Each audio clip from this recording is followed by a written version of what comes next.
Good afternoon, everyone. We're excited to be here today with you to tell you a story of a drum-making research retreat that involved a blizzard, a power outage, and the help of our participants pushing a vehicle up the hill. My name is Jasmine Cottenham, and I'll be presenting along with Elder Linda Barkman, and of course, Angela Underhill, who is a PhD candidate and working at Women's College Research Institute. Before we can talk about the Northern Sharing Circles and Retreat, we need to acknowledge that this project we are presenting on is just one of a larger initiative known as Strong Bear Women's Journey, which was previously known as the Aboriginal Women's Research Initiative, or AWRI. The team included Indigenous Community Research Associates, Indigenous elders, members from community-based organizations who work with and for Indigenous communities, clinicians, and researchers. The purpose of the retreat was to share and learn what issues face Indigenous women living with and affected by HIV in their home communities, and to paint a national picture of collaborative HIV research specific to Indigenous women. It was at this retreat that Elder Manisha Kabi, who's featured in this slide here, renamed our group Strong Bear Women's Journey.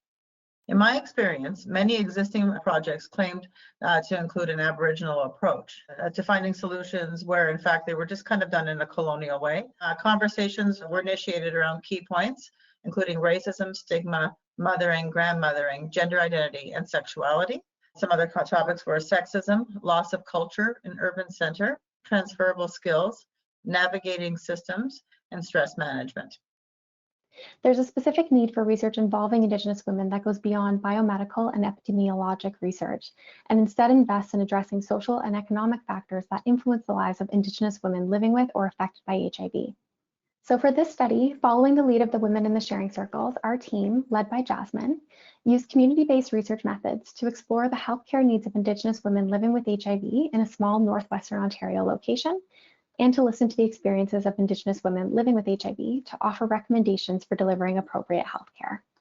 Indigenous methods emphasize that knowledge is gained through self-reflection, relationship, and engagement with stories. In this project, we centered storytelling, ceremony, and relational accountability. Our work was based in relationships. Jasmine's with the participants, the women with each other, and our interconnected relationships with knowledge and ceremony. One of the main themes that we heard in our retreat was the idea of being connected.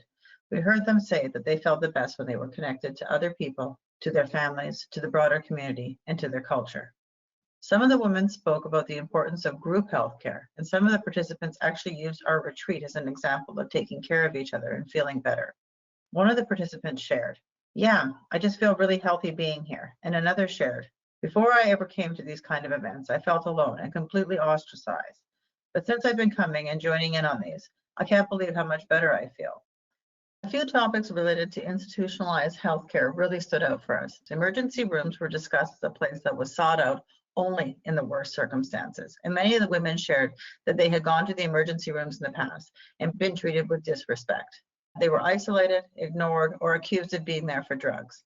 Many of them discussed being in incredible pain or distress before finally going to an emergency room. And once there, some discussed how their actual needs were not prioritized.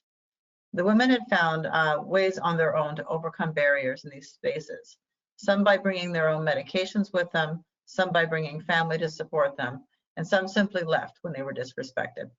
Lastly, we heard some of the women talk about the desire for alternative forms of care, such as massage therapists and traditional Indigenous care and medicines.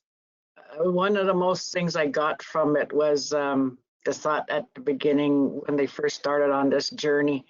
They thought it was a life sentence. Their feelings of being alone, they were the only ones that had this. But when everybody got together, it was different. Like at the end, they knew they weren't alone. They knew that there was backup. You know, they weren't walking by themselves. There's a woman walking in front of them, women walking beside them on both sides, and women walking behind them. And they sat together and they talked. And I cried. It was a beautiful moment. Yeah. In thinking about the problems in healthcare, we were led right back to the beginning, to this idea that not all care needs to or should come from a medical doctor or medication. More effort needs to go into breaking down assumptions about people and ensuring that healthcare providers are talking to people based on what they actually share, not what is being presumed. More importantly, though, there needs to be changes in what it means to receive healthcare. Healthcare is not necessarily access to a hospital. It's access to other people, to culture, to knowledge.